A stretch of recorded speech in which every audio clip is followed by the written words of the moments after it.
Alright, my Bond series continues with my second favorite Bond movie, and I'm sorry if it sounds like I'm not really that energetic. I'm kind of coming down with the common cold, so keep that in mind. But for now, let's review the Bond movie that started it all.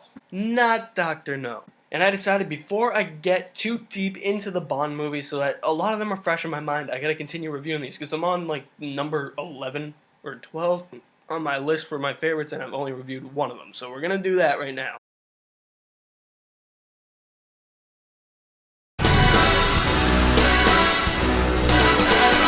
Bond. Bond. Bond. Bond. It's Bond. The name's Bond. James Bond.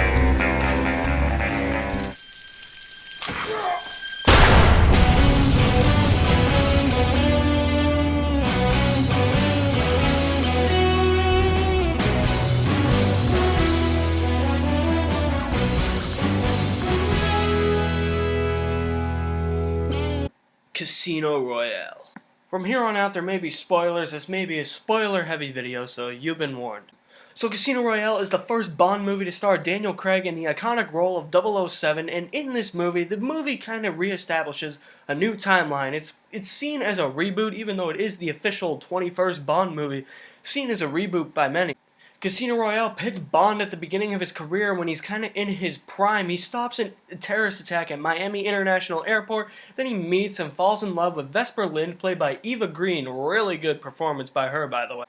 He falls in love with her. She's a Treasury official who's staking him in a high-stakes poker game at Casino Royale in Montenegro, set up by the banker to the world's terrorist, Le Chiffre, and Bond has to beat him at poker. And to go into a little bit of background production before we actually get into an elaborate review, this movie actually had a little bit of controversy surrounding it from critics and from hardcore fans of the series.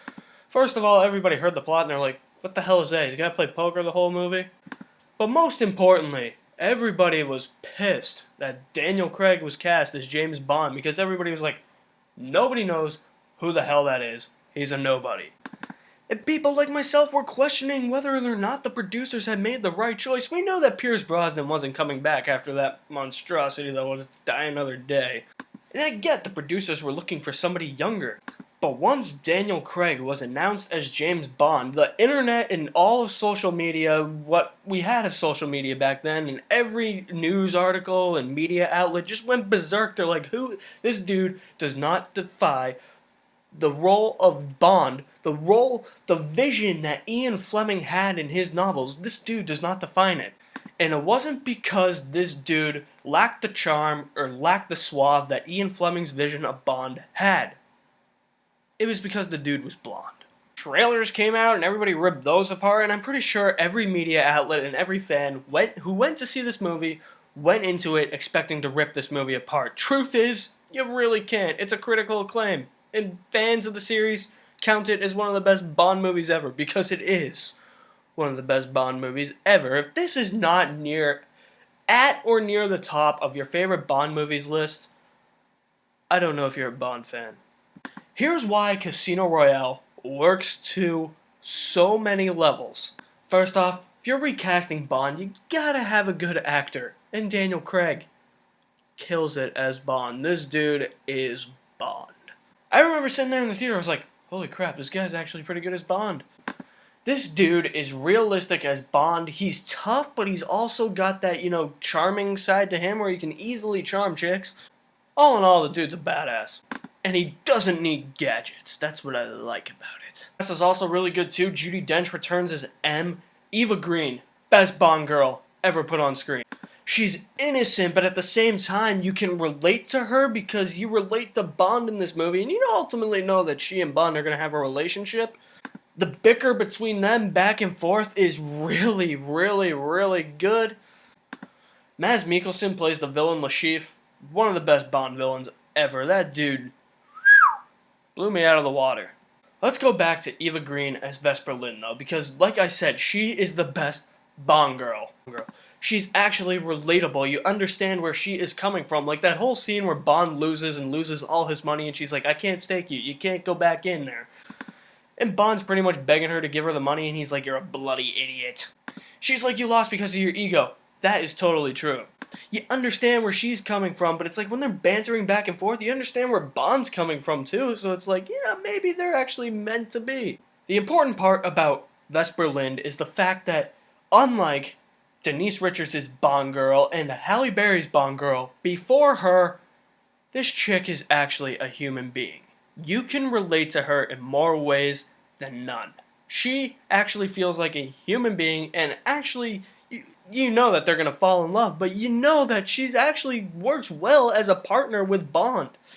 Like, what I mean by human being, too, is that whole scene where she helps Bond kill Obano on the stairway, that whole stairwell fight where she actually helps Bond kill a dude. That's the first time she's ever seen somebody killed in cold blood, and she goes right immediately. She goes to the hotel room and is sitting in the shower. She's like, I can't believe I just saw that. You're just like, you know what? Yeah, that's a layer we have never seen in a Bond film before. Upon watching this a few weeks ago, I feel like this movie wouldn't have been as good if they stuck to the traditional Bond formula instead of breaking it. And I'm glad that this movie broke the traditional Bond formula, because this series needed new life, needed to be re-energized, and this movie did it because it broke all of those formulas. For instance, no Q, no Moneypenny, no crazy action sequence before the credits, no gun barrel to open the movie. You strip Bond down to the basics with no gadgets, and you actually make him a human being who's actually like a spy. You actually believe that he's doing spy stuff in this movie. He's not there. He's not a fucking superhero like Pierce Brosnan was, who never had a scratch on him. They take out the stupid one-liners, the witty one-liners that, Roger Moore and Pierce Brosnan would say, and the stupid puns. The one-liners Craig has in this movie, some of them are hilarious. No gun barrel to open the movie, which has been a staple for Bond. No Bond movie would do it until Spectre this year, which, came out earlier this month. I'm saying from Casino Royale on until Spectre. But instead of opening with the gun barrel is remade into a really clever way right before the credits, when it's kind of shown at the beginning of this video, when the guy turns around and grabs the gun, and then Bond turns around and shoots the gun and the blood comes down. That leads right into the opening credits. And then the pre-title sequence before that is in black and white, which it's not an extravagant action sequence like we're used to seeing, like that boat chase from The World Is Not Enough. No, it's showing you how Bond became a 00 agent and how he got his license to kill. Something I think we needed to see. And the action sequences in this movie are awesome. The sequence after the opening credits, that action sequence is not only the greatest action scene in a Bond movie. This is my personal opinion, but I think that is like the greatest action scene ever conceived.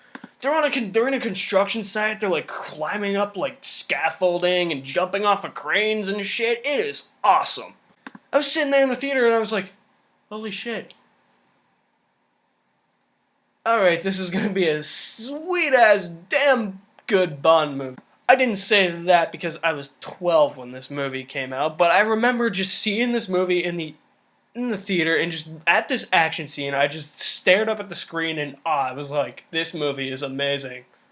And I'm pretty sure it's gonna get even more amazing. And I was right. What more could you ask for than a parkour chase through a construction site where you're jumping off of cranes and scaffolding and going through walls? Oh, speaking of that, this action scene does have some great Bond moments. I'm going to play a compilation of my favorite moments in this action sequence. The best action sequence ever put on film. So here are some of my favorite moments from this action scene.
I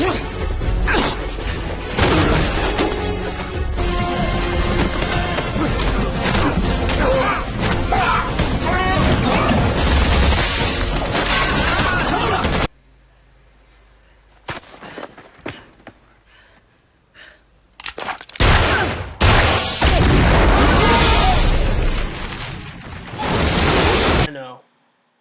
Badass.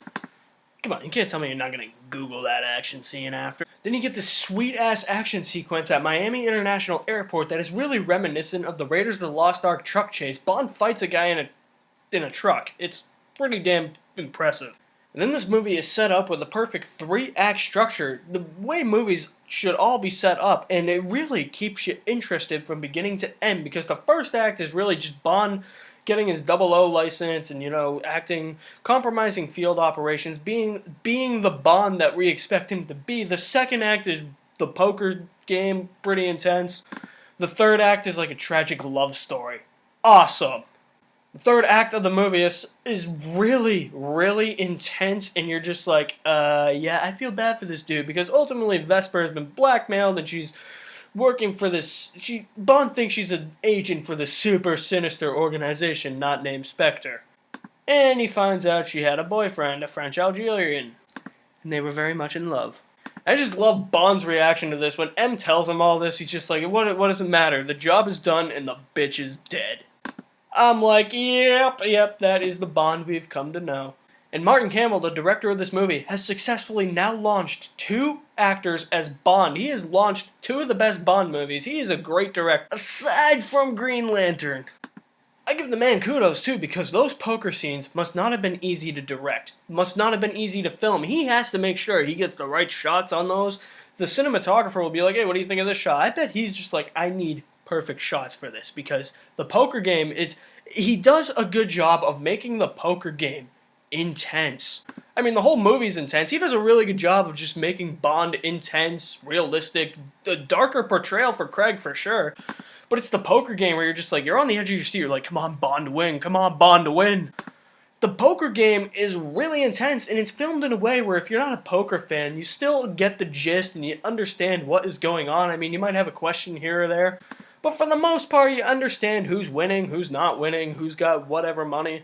Now, this is what's going to keep this from being better than Skyfall, because I thought Skyfall, that whole plan of Silva's was a bit ridiculous, but at the same time, it wasn't something that, it was a nitpick. These are actually kind of problems I have with this movie, and the fact is the poker scenes just kind of drag.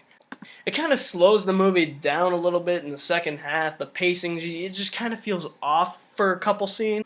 Like I said, the poker scenes are really interesting, but it just gets to a point where you're just like, alright, speed up the pace. Let's see some more killing.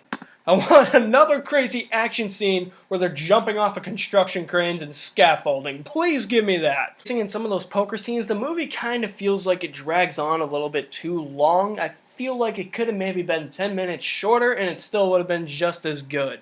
The movie's 144 minutes. At the time of release, it was the longest Bond movie. Not anymore. Thanks, Spectre. I actually have reached the end of this video, and I didn't think I was going to spoil... I thought I was going to spoil a lot more. It didn't spoil as much. Guys, Casino Royale is one of the best Bond movies ever made. I think if you ask anybody what their favorite Bond movie is, they'll probably say Casino Royale, or it's somewhere near the top. If you ask them what their top 5 Bond movies are, Casino Royale will probably be at or near the top of that top 5 list. It's got some of the sweetest action scenes, the best one ever conceived on film. Daniel Craig defies all odds as Bond. He is really good in the movie. It is well directed. The poker scenes are understandable to the degree where you understand what's going on, even if you're not a poker fan. Martin Campbell directs it really well. There are shots in this movie where he uses cross dissolves, and those cross dissolves are really used well. The movie is well written. You have really memorable characters. I'm not going to spoil Le Chiffre for you. I want you to find that out for yourself. Not to mention Eva Green's hot, and that's an added bonus. Daniel Craig's portrayal of Bond is intense, realistic, gritty, dark, edgy, something that carries on throughout the whole Craig era, and it's good, but it's done in a way where it's not too serious. You still have fun with the movie. It strips Bond down to the essentials, using his own intellect and knowledge and humanness. if that's a word. Dude, human again, not a fucking superhero like Pierce Brosnan was. What keeps this from being my favorite is the fact that the pacing kind of slips in the second half and the movie kind of goes on longer than it should, I think. It is my second favorite Bond film, and it is just not a great Bond film in terms of Bond films. It is a great movie in general. Not a perfect score, but I will give Casino Royale on the Madden meter a 97. Alright, so that concludes my review for Casino Royale. What is your favorite moment in Casino Royale? I want some feedback, so drop me a comment in the comment section below. And I'll be trying to get the reviews out to you more frequently than not. Just too busy for everything. And for more news and reviews on movies, movie trailers, video games, and TV shows, like me on Facebook, follow me on Twitter. If you're on YouTube, hit the big red subscribe button, and welcome to Maddenville.